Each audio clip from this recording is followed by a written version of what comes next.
Today I will show you a sci-fi, romance, drama film from 2016, titled Passengers. The interstellar spaceship Avalon can be seen traveling through space, headed to a colonized world called Homestead 2. All of its quarters are empty, the vessel is on autopilot. The 258 crew members as well as the 5,000 passengers are in hibernation. Suddenly, the ship passes through an asteroid belt that's weakening its shields. Power is diverted to the main shield, but the ship is on a collision course with a giant asteroid. Suddenly, the asteroid collides with the ship, causing various malfunctions. The ship begins self-reparations, but one of the hibernation pods activates. The passenger awakened is Jim Preston, a mechanical engineer. His pod opens and an automated system helps with his awakening, telling him that he spent 120 years in suspended animation and that the ship is only 4 months away from Homestead 2. He's told that he will be able to spend that time enjoying the luxurious aspects of the ship. Jim receives instructions about his ID band, his cabin and the primary activities he's to take part of, prior to the arrival on the planet. Excited and nervous to meet the people on the ship, he gets ready, leaves his cabin and walks into an automated class meant for an entire learning group.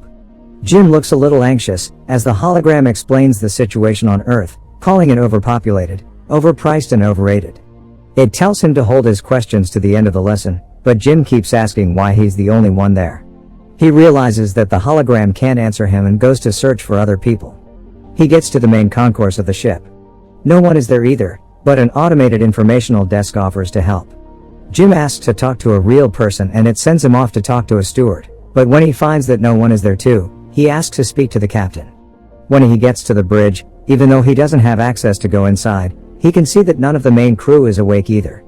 Jim eventually goes to the observatory, where he finds out that the ship is actually 90 years away from Homestead 2. He realizes that he woke up too soon, so he rushes back to the concourse and sends a message back to Earth asking what he should do, because he doesn't know how to get back into hibernation. The communication system informs him that the overpriced call to Earth would take approximately 55 years to get an answer back. Jim is devastated. He walks around and finds the ship's bar, where he sees another person. As he's talking to the bartender, something seems strange about him. When he goes to get him a drink, Jim realizes that he's an android. It's called Arthur. Jim wants to find out more information from him, but he can't even explain to the android how it's possible for him to be there ahead of time. Jim wakes up in his cabin the next day and goes to the cantina, where he quickly realizes that most of the things on the menu are reserved for gold-class passengers only. He gets his plain coffee and tries to figure out how to fix his hibernation chamber. After he gets all the tools, he manages to get it operating and lies down inside of the pod. But nothing happens. Next, he decides to use the tools he found to get into the crew's hibernation chambers. That doesn't work either. Small malfunctions happen around the ship. Jim keeps returning to the bar to drink, but mostly to talk to Arthur. The android gives him some advice that convinces him to break into one of the gold-class rooms and try to have some fun on the ship. Jim tries all the restaurants, the games, the entertainment system. But as time passes, he becomes even more miserable to be there alone. One day, he gets drunk and wanders around the hibernation pods, when he stumbles into an airlock with spacesuits designed for spacewalks. Jim gets into a suit and goes to the airlock, pushes a lever and then the button to release the airlock door. Once outside the ship, he's mesmerized by the view. He's the only conscious human being experiencing that moment in time. Jim releases the magnets on his boots and floats in space, feeling devastated. He comes back inside, takes off the suit, but goes back to the airlock without it on. He pulls the lever, ready to end it all, but changes his mind in the last moment, runs back inside and slips on a bottle. Jim stands up and is instantly drawn to a woman in one of the pods, named Aurora. He searches for her files in the directory and listens to her passenger interview, becoming enamored with her. Later he's seen sitting next to her pod, still listening to her interviews. Back in the bar, he's reading some of her work and is talking to Arthur about her writing. He becomes obsessed with the irony of his situation, going to another planet for a better life, waking up early and not getting there, and finding his perfect woman, only for her to be out of reach. Jim keeps thinking about her and starts getting the idea to wake her up too.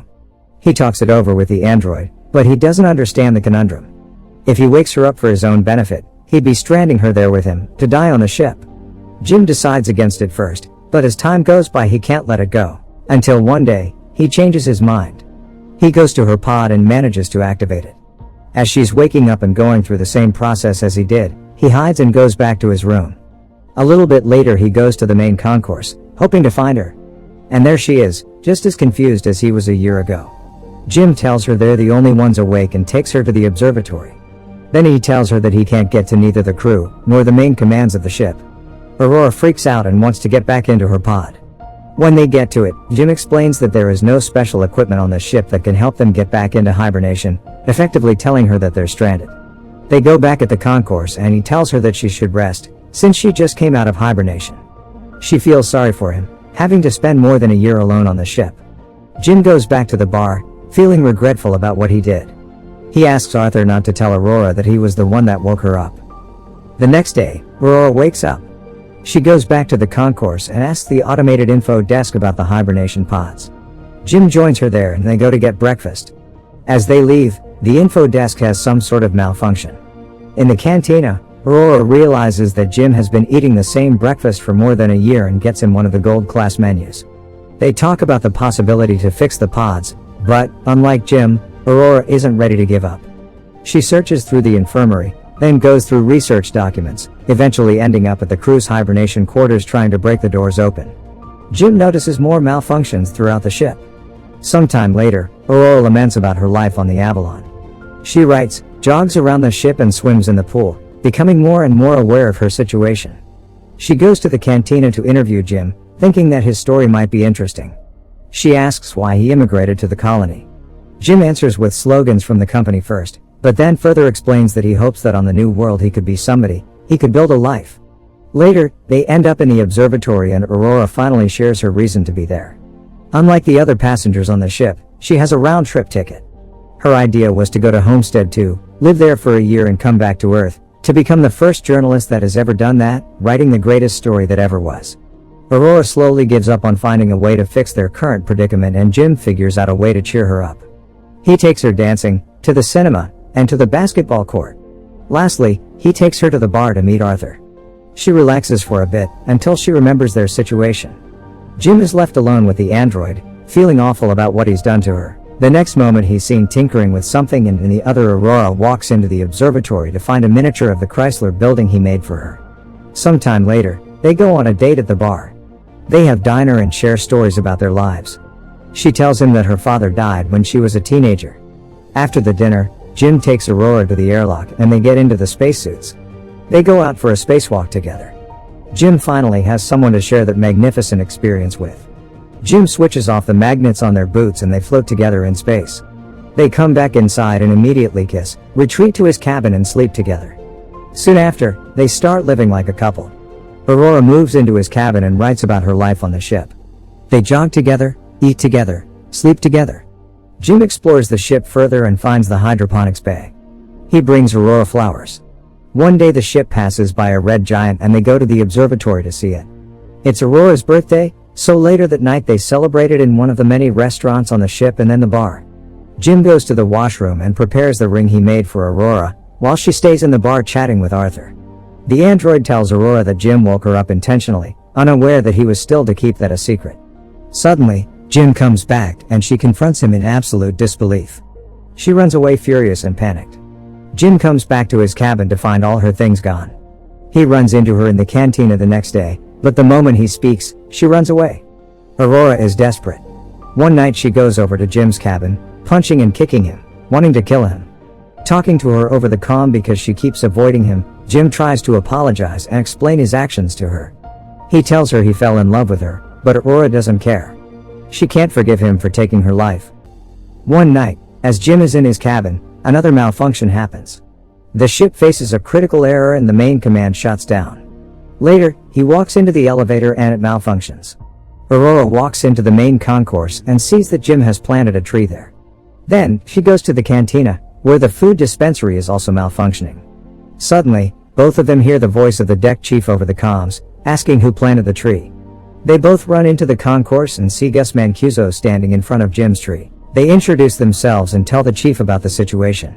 He doesn't understand how 3 pods could fail.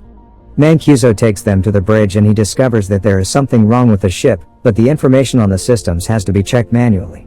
When they leave the bridge, a robot almost falls on their heads and the two of them tell Mancuso that malfunctions have been happening all over the ship more frequently. He says that shouldn't happen, as he shows them how to collect the data. Mancuso checks on the pods, when Jim joins him there. He's figured out what happened with Aurora's pod. The deck chief finds what Jim did to be terrible. Later, he's at the bridge checking the collected data, when Aurora joins him. They talk about what happened with her pod, but he tells her that he can't do anything about it. Jim walks in with the 16th broken robot. Mancuso feels the hibernation sickness, so he goes to rest, but as he walks out, he coughs out blood. That night, Aurora can't sleep, so she goes for a swim.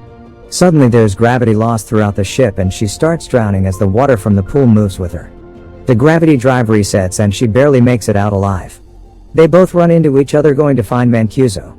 The three of them are back at the bridge, slowly discovering what has been going on with the ship.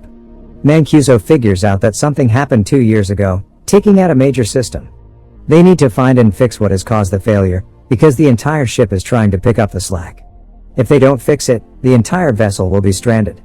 They go to find the problem, but Mancuso faints, so Jim and Aurora take him to the infirmary. He's dying and there are no treatments that can stop it or prolong the time he has left. Sometime later, the three of them meet in the observatory and Mancuso gives Jim his ID bracelet, tells them to fix the ship and immediately perishes. Suddenly, the lights change to an alarming red and the ship starts shaking. Jim tells Aurora that he needs her help and they run toward engineering, but there's another failure in the gravity drive. And immediately another one that afflicts Arthur as well. Jim deactivates him. They finally arrive in engineering and start looking for the problem. They find it in the power plant and as they open the hatch, Aurora gets sucked in. The asteroid has caused a breach in the hull in that area. Jim gets sucked in too, but he holds on to the hatch, as it keeps closing on him. Eventually he gets sucked in too, but they quickly manage to seal the breach. Instantly after fixing that problem, Jim realizes that there is more than one breach in the hull. The two of them follow the trajectory of the meteor and find that it has hit the reactor control computer. Jim thinks he can find replacement parts for it. They find the part and change it, but the process of venting the reactor still fails. They do it manually, but it fails again. Jim figures out that he needs to open the vent door from outside of the ship, so they can cool the reactor down. Both of them go to the airlock and as he's getting ready to go out, he gives Aurora Mancuso's bracelet, because he might not come back. She helps him with the suit and as he walks into the airlock she tells him to come back because she can't live on the ship without him. Aurora goes back to the reactor, where the temperature has hit critical heights. A bolt from the reactor propels into her arm, as Jim is getting closer to the vent from the outside and sees the door. The temperature rises in the reactor room, while he is trying to bypass the vent door to open it. He soon realizes that he'll have to manually hold the door open so the reactor can vent and he tells Aurora. She doesn't like the plan, but he goes ahead with it and tells her to vent the reactor. She doesn't want him to die and they argue, but he tells her that they have to save the other people and she vents the reactor. The process is successful, but the fumes from the reactor push Jim away and break his tether. The pressure in his suit is dropping too. He tells Aurora what happened and she moves as fast as she can to get to another suit and bring him in. He apologizes to her again. She puts on a suit and flies out to get him, but her tether is too short. She's pulled back, but suddenly grabs onto his tether and manages to pull him in. Aurora drags Jim into the infirmary, only to find out that he's already dead. She uses Mancuso's bracelet to override the medical protocols and to resuscitate him. The medical pod does the work automatically and revives Jim. Aurora forgives him. Later, Aurora fixes Arthur and they give Mancuso a proper space burial. Jim takes her to the infirmary and tells her that he's found a way to use the medical pod as a hibernation one. He tells her to get inside the pod and ride out the rest of the journey in there. But, as is later revealed, she declines and decides to stay with him, awake on the ship. Jim finally proposes to her and they live out their lives on the ship. 88 years later, the Avalon arrives on Homestead 2.